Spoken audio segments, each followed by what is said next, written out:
Once upon a time, in a world much different from ours, there lived people who were called members. They lived in a place where bosses, called the collective, made all the rules. This world was quiet and peaceful, with no sickness or bad behavior, but it was also a bit boring. People didn't feel happy, sad, or scared. They didn't even hug or high-five. Imagine a place where nobody ever laughs or cries, and everybody dresses the same in plain white clothes, like wearing the same costume every day. In this world, babies didn't come from moms and dads deciding to have a family together. Instead, when it was someone's turn, they were chosen to help bring a baby into the world in a special way, without any hugs or kisses. People lived in simple homes, ate food that didn't taste like much, and their idea of fun was doing the same puzzle over and over again. They even had a special chip in their arm that let computers keep an eye on them everywhere they went, from riding the train to going to their jobs. Our story is about a guy named Silas. Every day, he got up, ate his plain breakfast, and went to his job without talking to anyone on the train or at work. Signs everywhere reminded everyone to always be on the lookout for anyone acting differently, even for something small like smiling a bit. They were especially worried about a strange sickness called SOS, which made people start feeling emotions again. Silas had a unique job. He was an artist for a company named Atmos. He made pictures on a computer all day, which was strange because everything around him was so colorless and dull. But Silas had a secret. While he worked, he listened to stories about the Great War and a place called the Peninsula, where people were free to feel emotions. This place was the complete opposite of where Silas lived. It was full of chaos, but also full of life and color. In a world where people live by strict rules, there are only 2 times when they chat with each other. The first time is during work meetings. Here, Silas always listens carefully to Nia's ideas. The second time is at lunch, but even then, everyone sits far apart and only talks about simple things, like a friend coming back from a special task. After work, Silas sees the police take away a couple who are sick. Back in his apartment, he does the same old things, eats a dinner made by a robot, works on a simple puzzle, and goes to sleep. This is how every day goes for everyone living there. The next morning, Silas hears on the news about the sick couple being sent to a special place for people with emotional problems. The news also reminds everyone to tell if they or someone they know might be getting sick with feelings. That day, something sad happens at work. A worker falls from the roof, which is not unusual here. While everyone looks out the window, Silas notices Nia showing a tiny bit of emotion, but he keeps it to himself. Later, during another meeting, Silas can't help but watch Nia, wondering if she might be starting to feel emotions. Watching her starts to make him feel different too. At home, Silas is so distracted thinking about Nia that he can't even finish his puzzle. The next day, he finds it hard to focus at work and gets in trouble. That night, he has a dream for the first time ever. He dreams he's about to fall from a roof, and when he wakes up, he's so startled that he runs into a wall. The next morning, he finds a bruise on his forehead and decides to visit the health center. There, he sees a woman crying while watching a video about the sickness that brings emotions back. A man named Jonas asks Silas which stage of the sickness he's in, but Silas doesn't want to admit he might be getting sick too. Jonas then tells him he's in stage 2. After Silas talks to the doctor about a scary dream he had, the doctor checks him and finds out Silas has SOS, which is a fancy way of saying he's starting to feel emotions.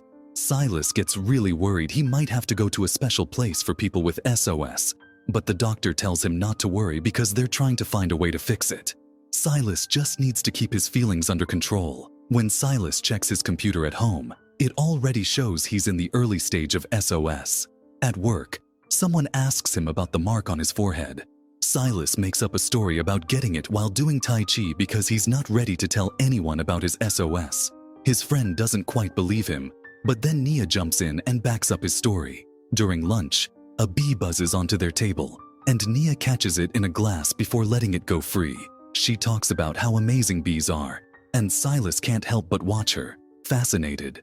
Silas has to go pick up some special glasses and medicine from the health center. The medicine is supposed to help keep his emotions from getting stronger. He watches a video that says SOS happens because of a gene that should stop emotions isn't working right. At work the next day, Silas starts feeling all sorts of things that make it hard for him to do his job.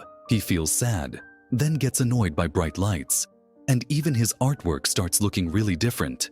He runs into Nia and they talk, but it's super awkward.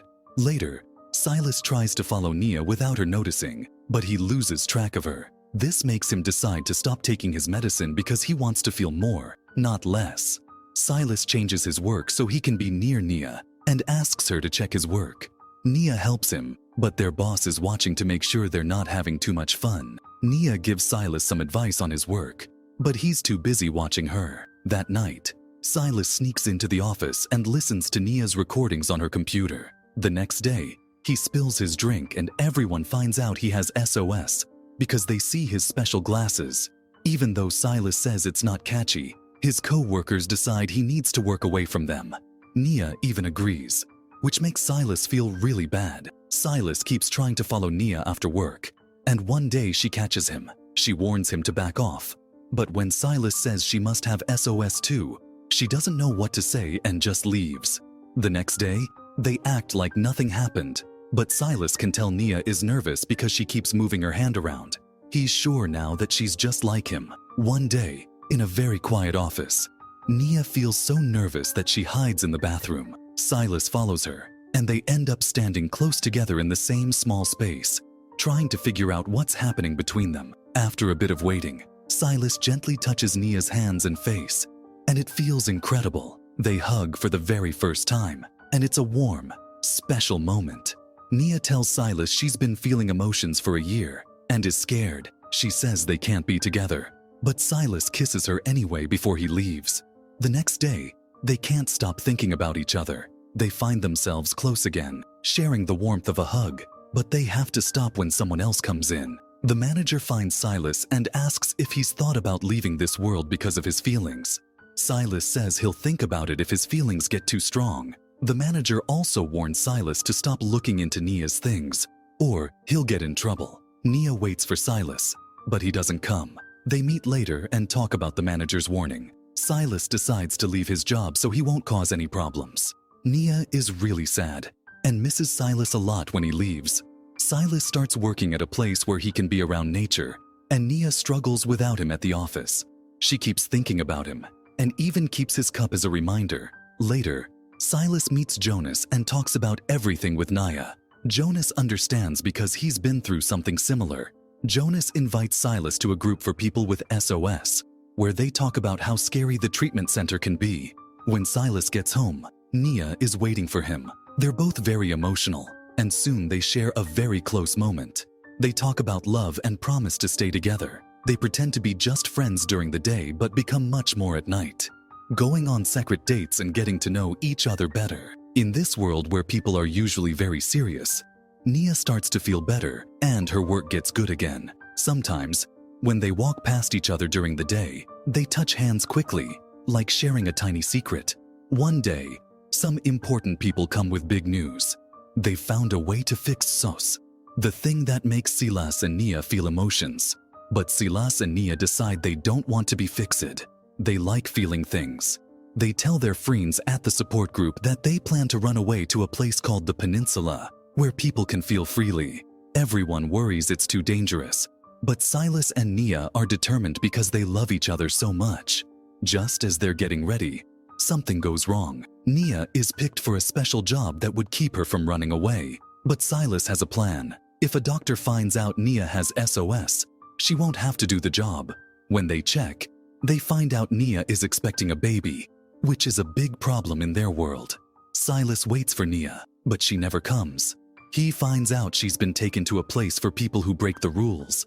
There, Nia is treated very badly, but a friend, Bess, who is secretly on their side, helps Nia escape. They come up with a clever plan to give Nia a new identity so she can sneak away. It works, and Nia gets past the security with a new chip in her arm. Meanwhile, their friends try to escape too, but get caught because someone tells on them. Silas hears that his friends have been caught and rushes to find out about Nia, but a guard tells him she's gone. Feeling lost and heartbroken, Silas thinks about giving up on everything and goes to the top of his workplace.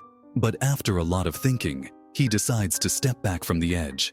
Meanwhile, Nia waits for Silas at his home, but he doesn't come back. She searches for him at his new job at the nature place, but he's not there either.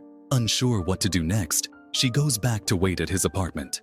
When Silas finally comes home, Nia is relieved and runs to hug him, but he seems different.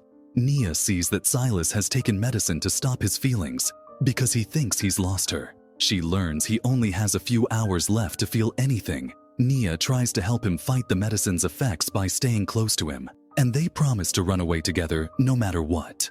They fall asleep holding each other, hoping that being together will help Silas keep his feelings alive. When Nia wakes up, Silas is already up and dressed.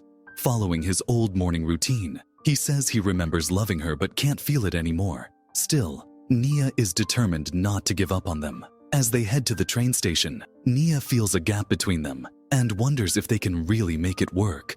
They sit in silence on the train, and Nia's hope starts to fade. But then, Silas reaches out and touches her hand, giving her a glimmer of hope that maybe, just maybe, they can find their way back to each other. Remember to keep following for more stories like this one. Thanks for watching.